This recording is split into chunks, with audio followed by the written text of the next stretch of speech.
Okay, class, this is where we are. We're at part 3E, DNA gel extraction. Now on the board I have a little schematic. On the left is the pBAD-MIC-His-C plasmid that we're cloning into. That's in black. You can see the ECHO-1 and pGLO-2 sites. That we already have purified and sitting in the freezer waiting up for us. That came from part 2C. On the right, inside that sort of green trapezoidal thing, is our DNA fragment that came from pGLO. It's been digested with pGLO-2 and ECHO-R run, ran out on a gel. You've already seen the gel. And now what we need to do is we need to get it out of the gel slice so that we can then, in the next step, which is the first part of part 4, glue it into the pBAD-MIC-His-C so that we'll be able to then have a complete plasmid that we can put into bacteria to finish the cloning. So today we're going to talk about how to do DNA extraction. Okay, so here's basically an overview of what we're doing.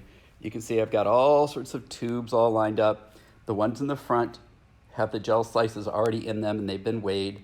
Ones in the middle are our elution tubes that we'll get to in the last step, and these are the columns. And they're all labeled, you can see, except for one. And the one that isn't labeled is sitting there so that we can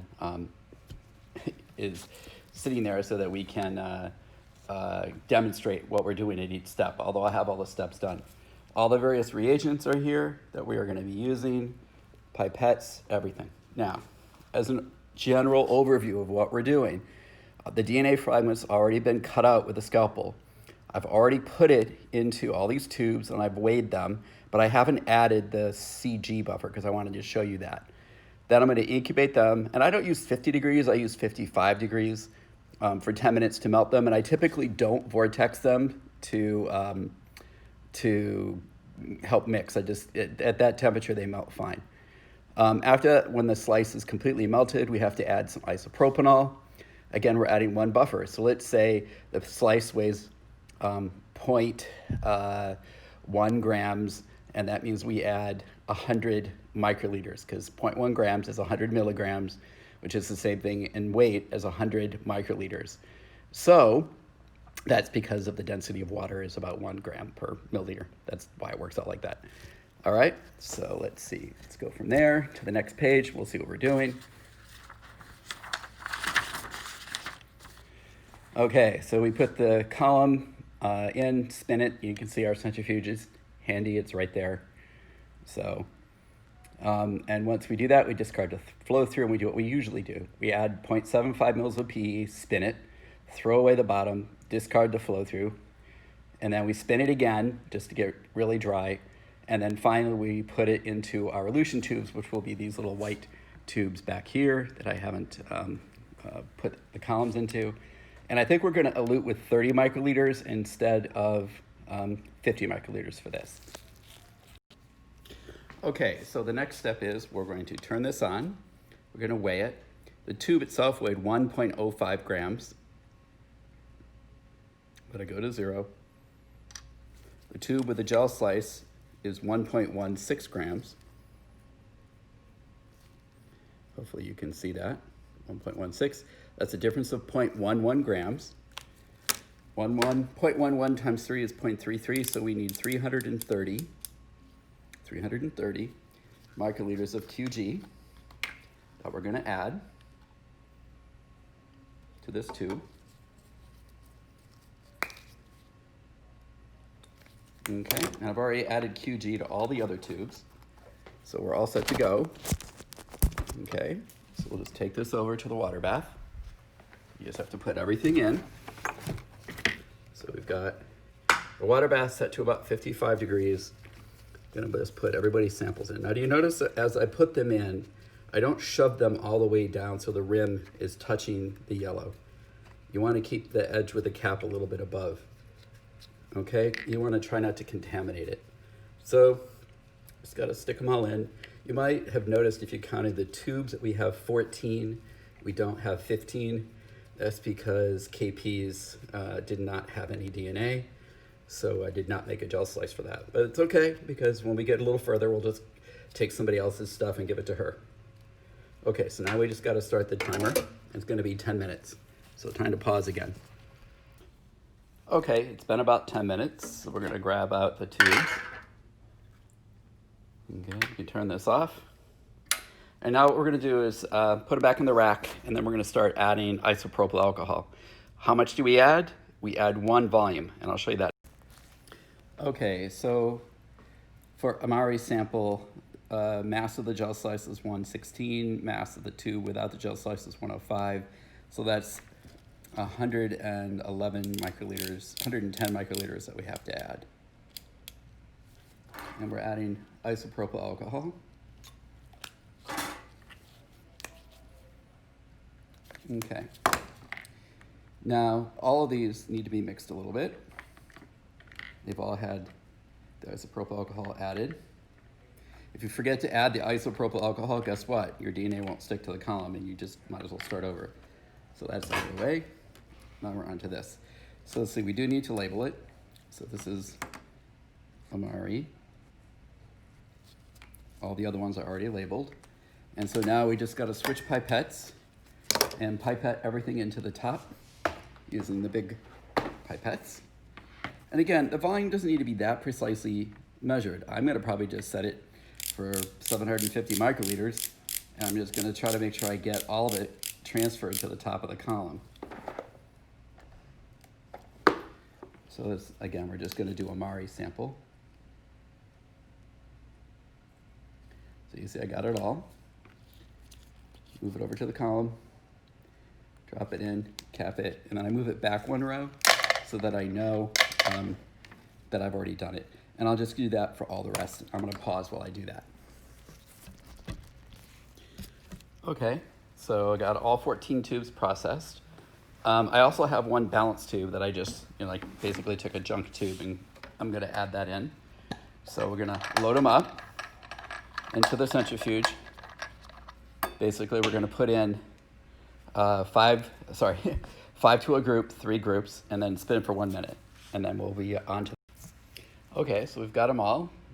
You can see that the flow through is in the bottom of the tube. So we're gonna take them over.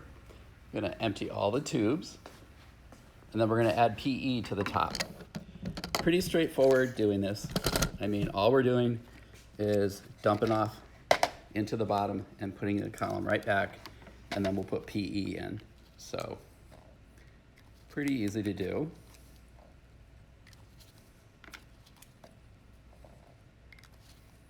Fairly quick too. So I'm not gonna pause this time. But I will pause once I start putting in the PE. Because that takes a little bit longer. As per usual, the DNA is now bound to the column. We're gonna wash it with PE, and then we'll spin it 1 more time to get rid of all the excess PE, and then we're gonna elute into those nice clean tubes that I have labeled back there. So we are just about ready.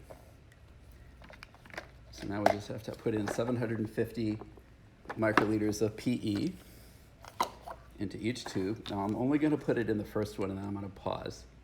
So you don't have to watch me do this 14 times. So you can see, put it in, get rid of the tip, and that's it for now. And we'll, okay, so we got our PE added, going back over to the centrifuge. All right, centrifuge right there. So we're gonna start loading stuff in. I'm gonna pause it again. Okay, we're done. Time to open it up, take them out. We're gonna do our usual, which is dump off the bottom and put them back in and respin. So that's actually pretty quick. Put it there. I'm actually always keeping them in the same order as well, but that's because I'm doing a lot of samples. I'm doing that intentionally because I want to be able to make sure I put things in the correct tubes. Okay, so let's go over here. You can keep watching. Let's see if we can get that set up a little better. Just got to pour the bottoms off and spin them again.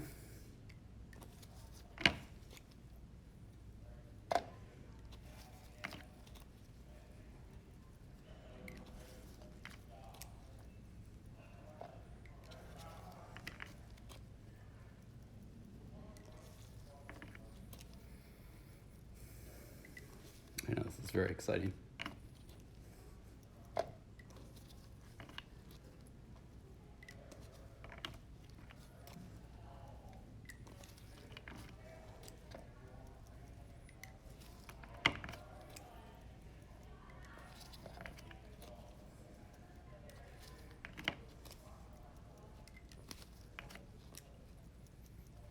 Okay, so I'm just gonna pause it again.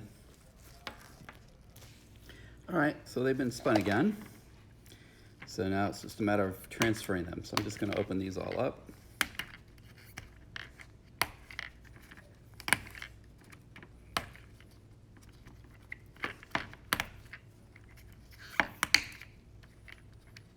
Oh, I see I'm missing Isaiah's tube somewhere.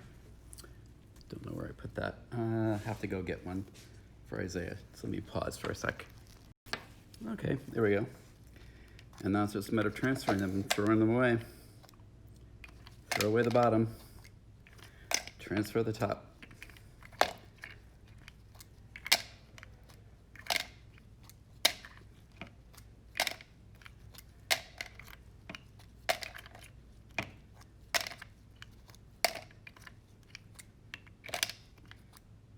Okay, and now we have to elute. I have it set to 30 microliters. There's the elution buffer. I'm just gonna add 30 microliters to the top of each. I'll just pause it after I do one, just to show you.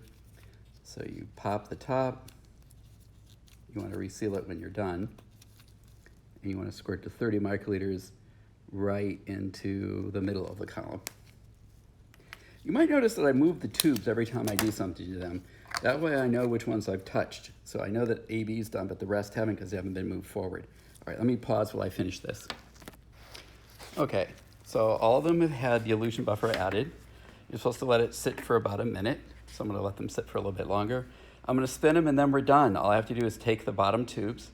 I will cap them, put them in the freezer, and then the next class, the next video, I'll be loading up on the gel, and then we'll look and see how the samples worked, whether or not we succeeded in purifying the DNA. And that's